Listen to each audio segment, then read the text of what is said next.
আজকে আমি বানাবো একটা হ্যান্ডমেড ফটো ফ্রেম। এই ছবিটা একটা ফটো ফ্রেমে করে আমার ছোট্ট ভাই আমার জন্মদিনে গিফট করেছিল ওর জমানো টাকা দিয়ে। তবে এখন আমি ওই ফটো ফ্রেমটার মধ্যে একটা অন্য ছবি রেখেছি আর এই ছবিটার জন্য একটা সুন্দর আলাদা ফটো ফ্রেম বানিয়ে নিচ্ছি। আর এই ফটো ফ্রেমের পিচবোর্ড কাটতে গিয়ে আমার জীবন বেরিয়ে যাচ্ছিল, কারণ এই সরু সরু হাত দিয়ে এত শক্ত শক্ত পিচবোর্ড কাটা তো আর সাধারণ ব্যাপার না। তবে এই ফটো ফ্রেম বানানোর আসল কারণ হলো আমার ভাইটাকে বাচ্চা দেখে ওই দোকানদার ফটো ফ্রেমটা ঠিকঠাক করে বানিয়ে দেয়নি। ফটো ফ্রেম অনুযায়ী ফটোর সাইজ ঠিকঠাক করে বের করা হয়নি, ফলে ফটো ফ্রেমের মধ্যে ফটোটা চারিপাশ থেকে কেটে গেছে। তাই ওই ফটো ফ্রেমটার মধ্যে আমি এখন একটা অন্য ছবি রেখেছি আর এই ছবিটার জন্য একটা সাইজ অনুযায়ী বড় দেখে ফটো ফ্রেম বানাচ্ছি।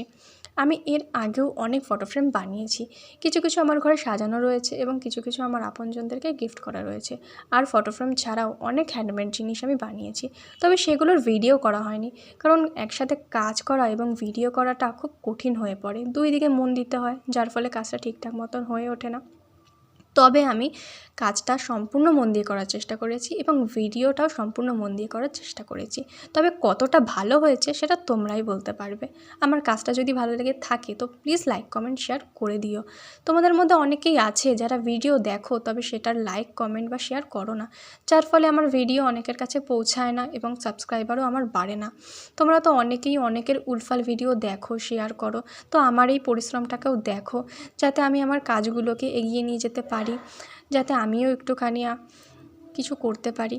তো এটাই বলবো, যদি আমার কাজটা ভালো লেগে থাকে তো প্লিজ লাইক কমেন্ট শেয়ার করো, যারা সাবস্ক্রাইব করোনি তারা প্লিজ সাবস্ক্রাইব করে দিও। এবার বলো আমার ফটো ফ্রেমটা কেমন হয়েছে, অনেক সিম্পল বানানোর চেষ্টা করেছি। তো এটাই বলবো, যদি ভালো লেগে থাকে লাইক কমেন্ট শেয়ার করে দেবা। আর দেখা হচ্ছে পরের ভিডিওতে। আজকে টাটা, বাই বাই।